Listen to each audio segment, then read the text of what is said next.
Hey, video 3.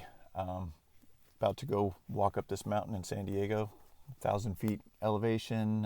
Just repeat for the next 3.5 hours until sunset, 5:22.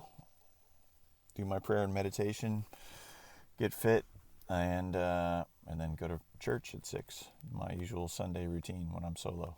But last video, bring your biggest hammer. That's what we covered. I will say the Nike and Tinker and Toby and that experience definitely ingrained a lot of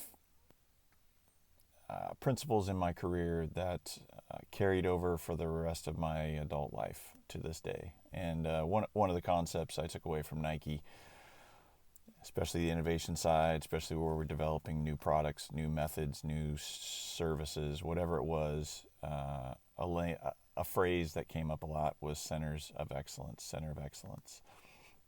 And so I moved that phrase forward in my career everywhere I went, every organization, every entrepreneur, every founder. If they're doing something that's a revelation in their industry, or if they're seeking to do something that's a revelation in their industry, then I always bring up, are you a center of excellence is the question. And if not, do you want to become a center of excellence? Because, the orgs that I've worked with, that I've been just blessed to work with, the Deltas, the CIAs, the DARPAs, the Harvards, the Apples, the Nikes, whatever it is, they're centers of excellence. And, when you're working on innovation in those organizations, you're contributing or you're even furthering a center of excellence, and the language is important. The intention's important. The understanding of what is a center of excellence is important. If it's just hot air, it's not going to move the needle for anybody. One of the things with Kanye was going in there, whatever you think of Kanye doesn't matter. We got along great because we are very intentional about what we believe we're attempting to convey with our word selection. And you might think he's a word salad, and he is, but when you spend a lot of time with him, which a lot of people can't handle it, but you start to understand that, while he may not be the most gifted communicator, he has an intention behind whatever he's doing. And the reason why I bring him up is when I went into his organization, in 2019, I realized with the chaos and with the people he had allowed into his circles, and it's a struggle for him to this day, but I realized I had to bring forth language and a framework that was very clear, that was very concise, and that was very repeatable. And so, looking at the people in his organization at the time, he was not surrounded by A-list players. He has relationships with A-list players, the Dave Chappelles, the Jay-Z's, go down the list. But the people he allows to be around him, influencing him on the inside, are not A players. And so part of the phrasing and the language and the reset of reestablishing, or at least trying to further establish how he operates, and he still struggles today, but I see in his interviews just recently, he said something about, truth and transparency is important to me. That's a phrase that I repeated for months around him. The framework was, you need to be a center of excellence. You need to surround yourself with A-list players like yourself. Best in class was another word.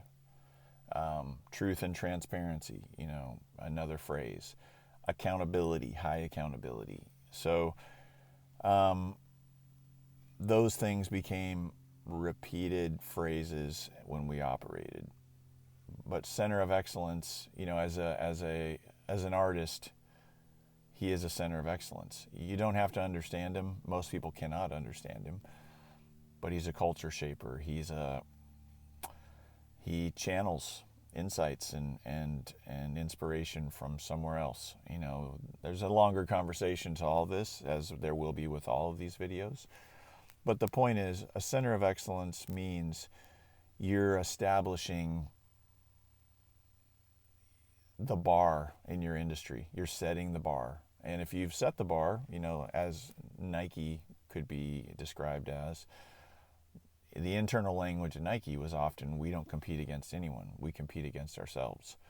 And so if you are a center of excellence in whatever you do, you have to embrace that you have to surround yourself within the organization of people that are going to continue pushing that bar forward.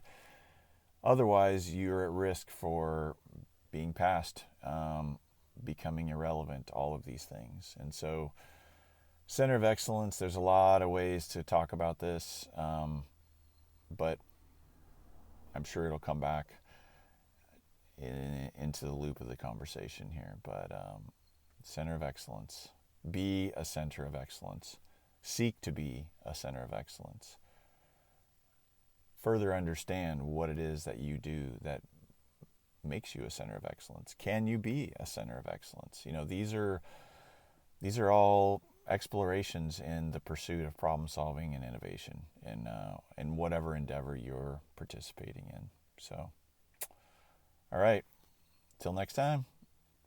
Give me some comments. Let me know what you think, and share it with somebody if it makes any difference to you. These are one and done takes, so I'm not editing them. I'm not even recording them twice. Time to get walking. So have a great day. Talk to you soon.